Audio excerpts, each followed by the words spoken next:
Can the 2-5 Jaguars pull an upset on the 5-2 Packers at home in Duval County? I think anything's possible, but we'll go into it right here on the Jaguar Podcast.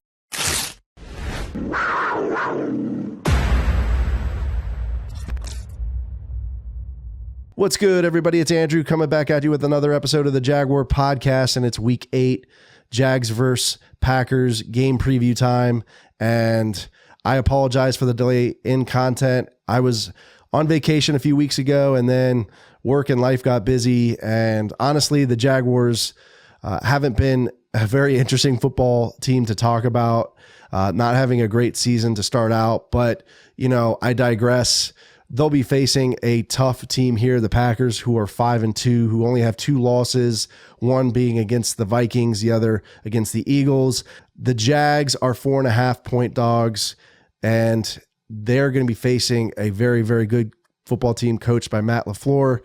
And when you look at these two teams offensively, look at the stats. The Jags are scoring about 20.7 points per game.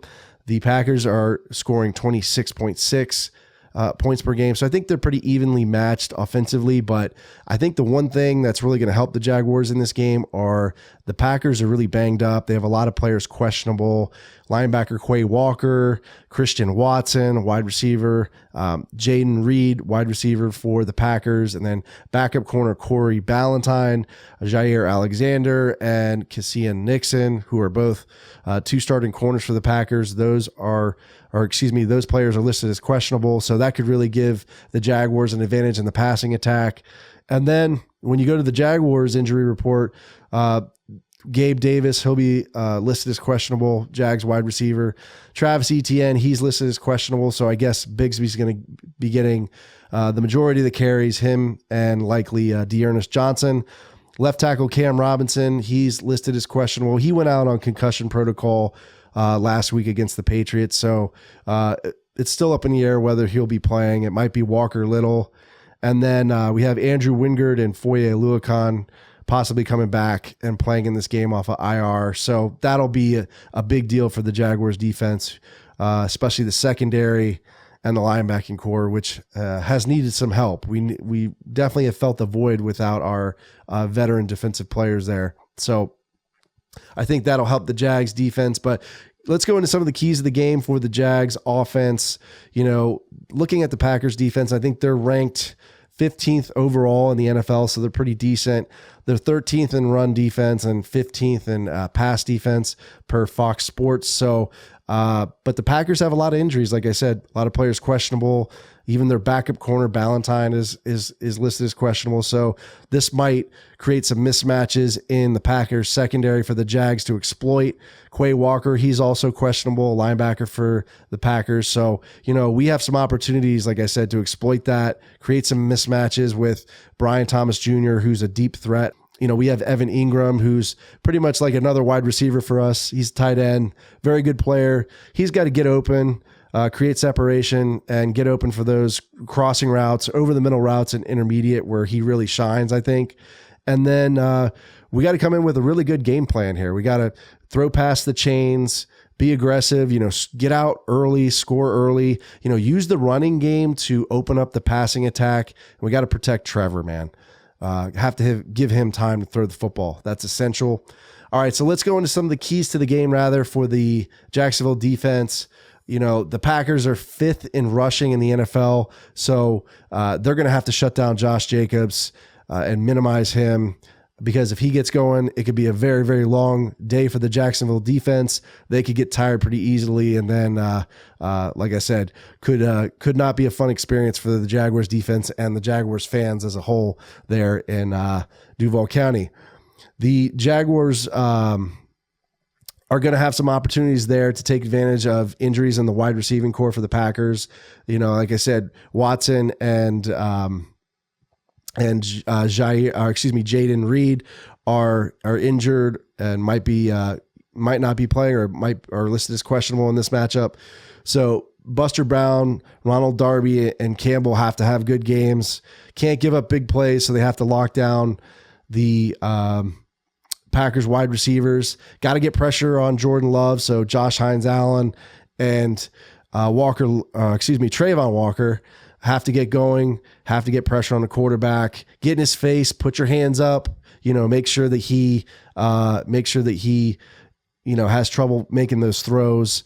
But, and then we also need to generate some turnovers. That's a key thing that's been missing in a lot of our games. And got to create some turnovers and put our offense in a position to score. Let's go into some of the key matchups. We'll start with the Jacksonville offense. We'll go with left tackle Cam Robinson versus defensive end for the Packers, Rashawn Gary. He's very good. Got to shut him down. It'll either be Robinson or Walker. So Walker's going to have to have a good game, Walker Little. Then we have wide receiver Brian Thomas Jr. versus Jair Alexander. I think Brian Thomas Jr. can exploit this matchup and win. He's great, deep threat, can get separation.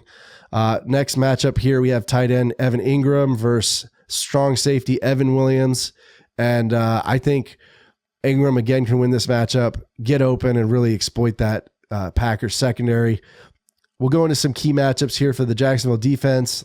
Edge rusher Josh Hines-Allen versus or Trayvon Walker versus left tackle Rashid Walker.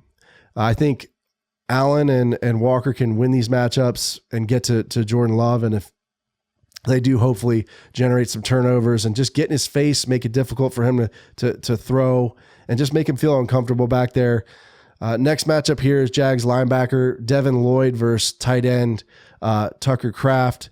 Lloyd's got to play better, man. He's not having a great season, has to play better in pass coverage. So he's got to lock down Kraft, jam him up on the line and just be on him and not let him make any big plays. And then final matchup here, cornerback Tyson Campbell versus wide receiver Jaden Reed or Romeo. I think it's Dobbs. That'll be a matchup to look out for. Secondary's got to play better. Campbell's got to help this team. He's been injured for a lot of the beginning of this season, so he's got to play well and he's got to stay healthy. So that'll be one to look out for as well. My prediction for this game, I think the Jags unfortunately lose it 14-28.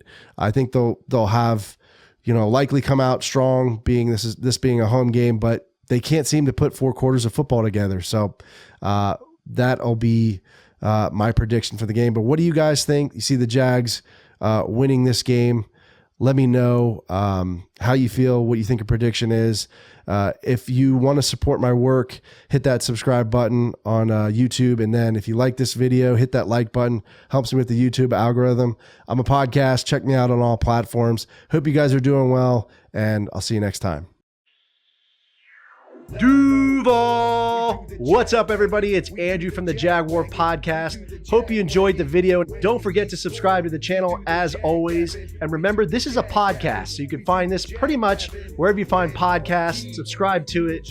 Go Jags, and I'll see you next time.